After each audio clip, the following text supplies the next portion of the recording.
I want to just have a conversation with you about a major vote that's set to take place in the House of Lords tomorrow, actually, or at least the debate starts then. And this is all about this concept of an IPP. Now, anyone that watches this programme will know that I love a little bit of kind of punishment when people have done wrong. I can't lie. But even for me, these concepts of an IPP stretch things a little bit too far. Let me cross to you, Claire Fox, because a few people out there will be thinking, what's she talking about? What is an IPP? So this was a sentencing regime that was brought in 2005, imprisonment for public protection. Immediately you think, oh, that's good, the public are going to be protected. Yeah. And what they said was that there were certain categories of prisoners, or, you know, criminals, who they'd get in and then you'd give them an indefinite sentence because they were so dangerous. The problem was that they broadened out what they considered dangerous to such an extent that there was all sorts of people who would nicked a bike, had a fight in the park over a cigarette. These are real examples, by the way. And they were given a tariff for 3 years, 4 years, whatever was appropriate, but then kept in indeterminately forever. Right? And obviously this is injustice. This is like North Korea or China, or something. It's like sort of lock them up and then say, well, they might be dangerous if we let them out. Anyway, it was so bad that it got abolished in 2012, this sentencing, because everybody, left, right, throw away the key types and, you know, bleeding heart liberals all said this is a ridiculous kind of sentence. Even David Blunkett, obviously. David Blunkett, who brought it in, said the greatest regret of his life. They got rid of it in 2012. But they didn't do it retrospectively. So at the moment, there are 3,000 people in prison indefinitely for a range of crimes, which they have served their time often 5 times over. And those that are let out, and this is the other thing, is if you're let out on a licence, you think, oh, you're let out on a licence. The licence goes on for, wait for it, 99 years. You only get off the licence after 10 years, and you can be brought back into prison if you miss an appointment. Or somebody accuses you of a crime, and even if you're found guilty, it doesn't matter, you start from scratch again. Oh, it's a nightmare. You talk about scandals, this is one of the greatest scandals in British justice. I want to talk, actually, to one such IPP prisoner. I can cross to Anthony Hipkiss. Anthony, good evening to you. Hello. You are, do you call yourself an ex-IPP prisoner or a current one? How would you describe yourself? Yeah, a current IPP prisoner. So you, tell briefly the viewers your story. So, yeah, in 2007, I received an IPP for a threats to kill charge. I was given a 15-month minimum term set by the then judge, and I ended up serving 16 years, and that included 3 recalls. 2 of those of which was, again, as Baroness Fox said, for missing appointment and so on. So let me just, because, I mean, I do confess, you know, I am a believer in prisons. I am a believer in tough kind of penalties for people when they do wrong and all the rest of it. But when you say you've had a few months that turned into years, what did you do to make that happen? You mean during the custody? Yeah. Nothing. So the whole purpose of the IPP was obviously for serious offences, i.e.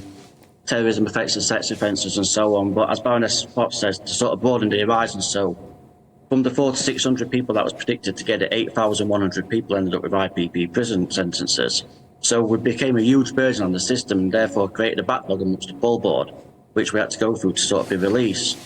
So it ended up becoming a point where we were just waiting months and months and months and years and years and years after our original tariff for an actual board. And then it'd be a case of they wanted to do as a new programme. They wanted, because obviously in prison you have to do behaviour programmes and so on to prove that you're able to have been released. These courses can take years and years to get on. So for someone who's got, say, myself, a 15-month tariff, I could be waiting 3 years to get on the programme. That's double my actual sentence. And, you know, this sort of just bootlegged along and along and along. And, yeah, so, again, it was very rarely for behaviour issues. It was more waiting to get on programmes, or it could be something so subtle like you had a bit of a bollocking off an officer for being in bed late or something like that. And I'm being serious about this. So if not having your curtains open I mean, Anthony, I do need to come in because this all sounds like a little bit ludicrous, I will confess. So you're telling me that you can be in prison for a sentence, whatever, and then because you get into trouble from a police officer, you can then have your sentence extended by potentially years. Really? Seriously, yes. Yeah, definitely. I speak from experience, and Baroness Boxall, she's somebody who's, coming on board with us. She'll tell you, I've done a lot of reading up into this, and it is literally unbelievable. And I just need to, there's been quite a few people that have chosen to end their lives very sadly via suicide that have been on these licenses, and I know that some of these people are friends of yours. I also know that you yourself, that you attempted suicide, I think it was about 3 times or so. I mean, just talk us through the emotional toll that these kind of things take on you. So, I can speak on behalf of myself and a lot of my IPP friends that we was put there for a reason. We weren't put in prison for good behaviour, but the sentence has to fit the punishment. And when you're being told that you're going to stay in prison indefinitely, so we're talking potentially for the rest of your life, without minimalising the sentence for threats to kill, or for stealing a pack of cigarettes, or for stealing someone's bike. You can imagine the despair of sat, and especially something like but COVID. Hold on, Anthony, sorry, I don't mean to... So you're telling me that people got sent to prison for stealing sweets? Yes. Really? Yes. So some guy went to a sweet shop and nicked some sweets and he ended up in prison? He stole sweets from somebody off the street and a mobile phone. So he robbed somebody? A friend of mine stole a boat. Right? So these charges, they're classed as sort of street robberies, which obviously sound a lot worse than they are.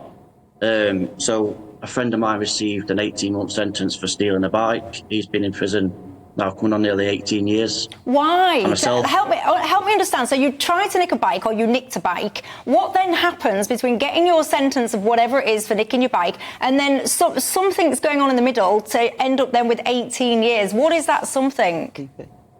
Again, a backlog in the system, waiting for... Of course, there's incidents where people have been misbehaved, and, we are there to prove ourselves that we're capable of being released back into society. But when there's just nothing but despair, and I mean, I've seen despair and I've seen a loss of hope.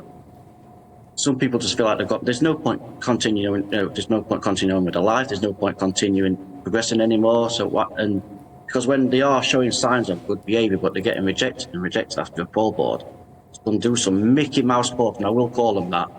It's going to do some Mickey Mouse 6-month course, what they've been waiting 3 years to get on. Then people just sort of lose hope and despair, and that happened to myself. That happened to 86 now of my friends that have lost a life. This thing's not a death sentence. No matter what you've done, we don't believe in death penalty, and I know you've got views on that. I do watch your show, but it's like for stealing a pack of fags, or for stealing a bag of sweets, or for stealing a bike, or for threatening somebody, that is not a death sentence. So you can sort of see why people are starting to sort of see the injustice in this. And when someone as hardline as yourself, can see I don't want to say disgusting, because like I said, we've been in prison for reasons, but my friends are, Michelle, I've watched my friends walk behind the cell that night, and that's the last time I saw them. These people have got families because they're serving a sentence that they should never have had in the first place. And I feel blessed. I'm a man of faith. I believe I was here for a reason. And 3 times I've tried to take my own life. And I was kept alive for a purpose, and that is to come out and tell you guys this shocking story that's going off with this sort of sentence. And let's hope we have a good little bit of outcome tomorrow, eh?